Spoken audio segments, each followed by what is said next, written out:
Hello students, today I will discuss about the very important article that is moving coil galvanometer. So first thing is, what is moving coil galvanometer? So moving coil galvanometer, it's a device which is used to measure the flow of current I and potential difference V. So what is the principle of the moving coil galvanometer? Next point.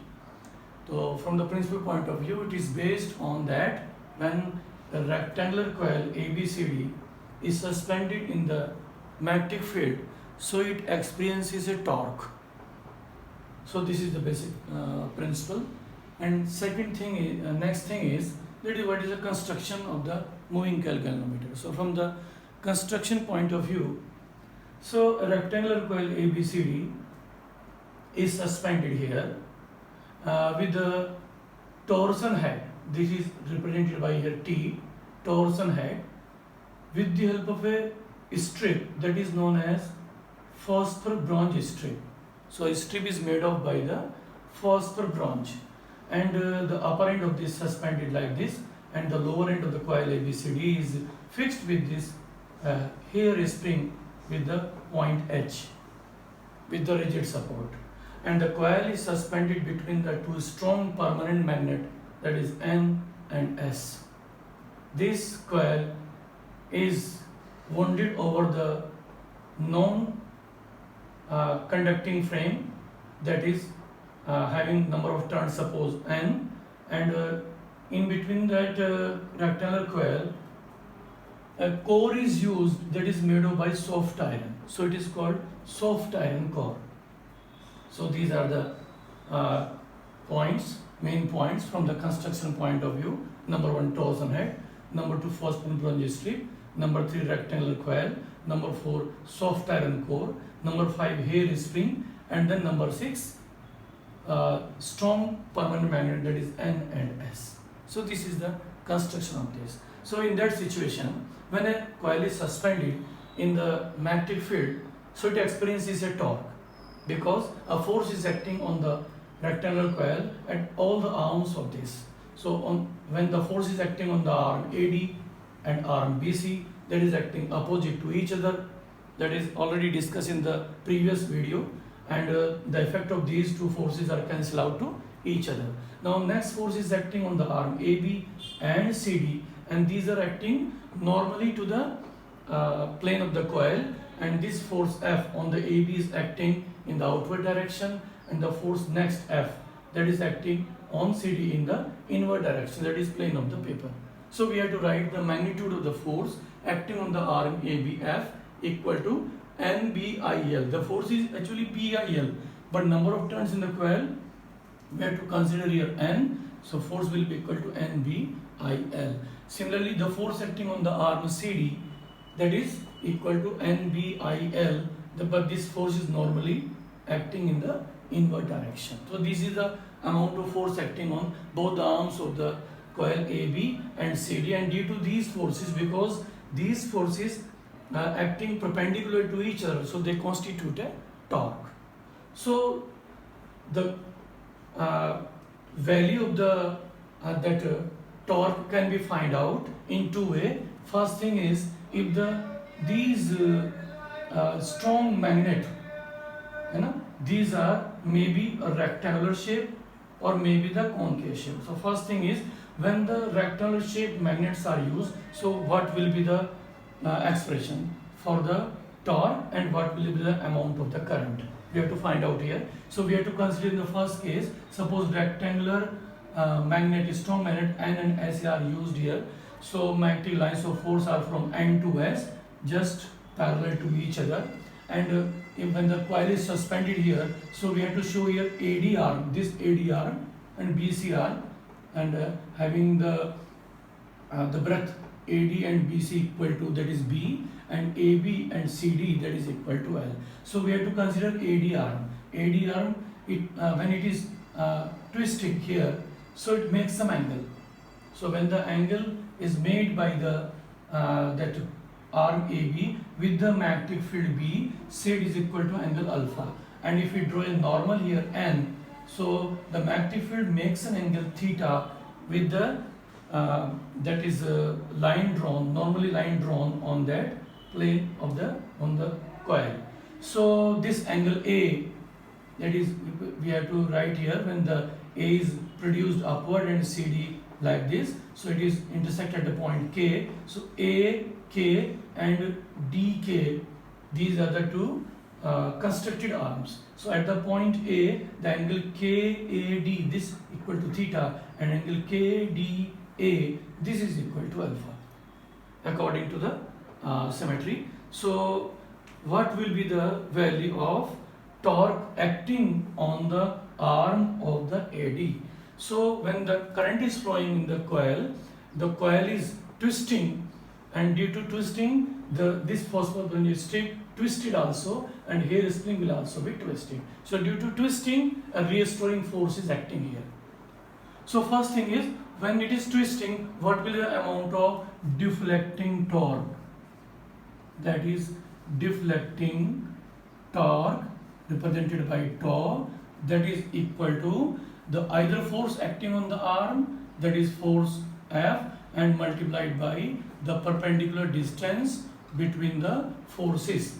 So in first situation, the value of force is equal to NBIL, and perpendicular distance, this perpendicular distance KD, when we find out here between the force this F and next F, so that is equal to, in terms of alpha, that is B cos alpha, or in terms of theta, it will be B sin theta. So we have to use here B cos alpha. So perpendicular distance will be equal to B cos alpha, that is known as deflecting torque. So it is the equation number 3rd. Now when the coil is deflecting in the magnetic field, so restoring torque is produced here due to the twisting of the hairspring as well as the phosphor bronze strip, that is by which the coil is suspended here. So what will be the value of this? So if we consider here, suppose K is the restoring torque per unit twist, then we can find out the value of restoring torque. Restoring torque will be equal to K into alpha, because alpha is the angle of twist, where alpha is the angle of twist and K is the restoring torque per unit twist. So if we multiply these two, we can find out the total torque acting on the coil. So when the coil is deflecting here, so it is counterbalanced by this restoring torque, and the coil will come in rest situation, and we can find out the reading of the current, maybe the potential difference when we change, when we some change in this bolometer.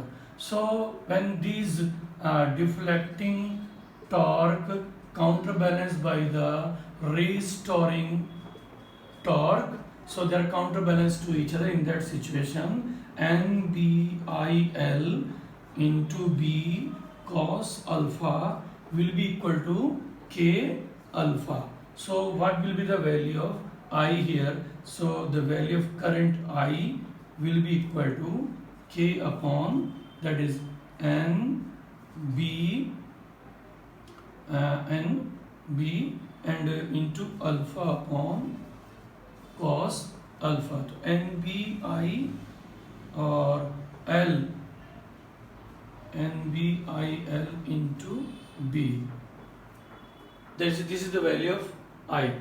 So L into B, we know that length into breadth of rectangle coil, it is always equal to the area of the coil. So I will be equal to K upon NBA into alpha upon cos alpha. And this term is a constant term, because K is the restoring torque per unit twist, and number of turns, B magnetic field area or area of the rectangular coil. So this term is constant. This is known as galvanometer constant and represented by capital G. So I will be equal to G into alpha upon cos alpha. From this formula, if we write the relation for the current I, so current I is directly proportional to alpha upon cos alpha.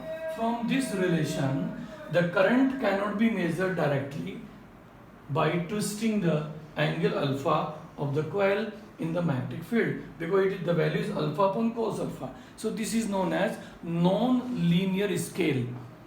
So we can't measure the current directly by the non-linear scale. So we have to calibrate it and to find the value by the linear scale. So to find out the value of the linear scale of the current, then we have to use here, in second case, we have to use here concave shaped strong permanent magnet.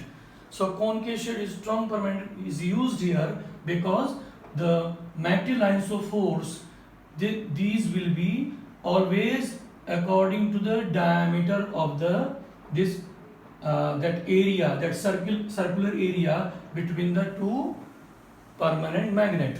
And we can say this is known as radial magnetic field, because direction of magnetic field is always along the radius of that circle. So this is known as radial magnetic field. So when the coil is suspended in this in such type of poles, then this arm AD, which is here, that arm AD, it is always parallel to the plane of the magnetic lines of force.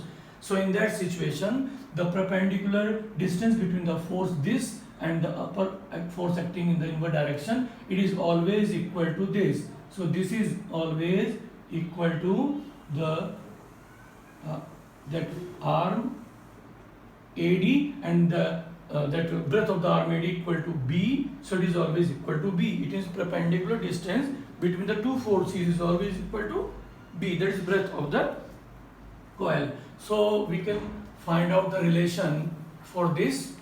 So in that condition, the relation will be like this. Again, we can write the relation for this. So the deflecting torque in that condition will be equal to NBIL, that is force, and multiplied by the perpendicular distance. In that situation, perpendicular distance will be equal to B. So this is equal to deflecting torque. Restoring torque, that is the same. So again, when these are counterbalanced to each other, and deflecting torque, it is equal to the restoring torque, then NBIL into B, it is always equal to K alpha. And in that situation, we can find out the value of current. So I current will be equal to K upon NBL into B into alpha, and L into B equal to A again. So K upon NBA into alpha, and this is again galvanometer constant. So alpha equal to that is current I equal to, that is G into alpha. This is known as galvanometer constant. So in that situation, the value of current flowing in the coil I is always directly proportional to the angle of twist. So from this relation, we can find out the current. So when the concave shaped poles are used here, so current can be measured directly by twisting the coil in the magnetic field, that is angle of twist equal to alpha. So the current can be measured directly on the scale, and galvanometer can be used to measure the current flowing in the coil. So this is the very important expression and can be asked in the examination, and that is in such term, that is current flowing, prove that current flowing in the moving galvanometer coil is always directly proportional to the angle of twist. So that expression can be solved here, and after that we have to discuss about the sensitivity of the moving coil galvanometer. Now that will be discussed in the next video. Thank you very much. Okay, bye.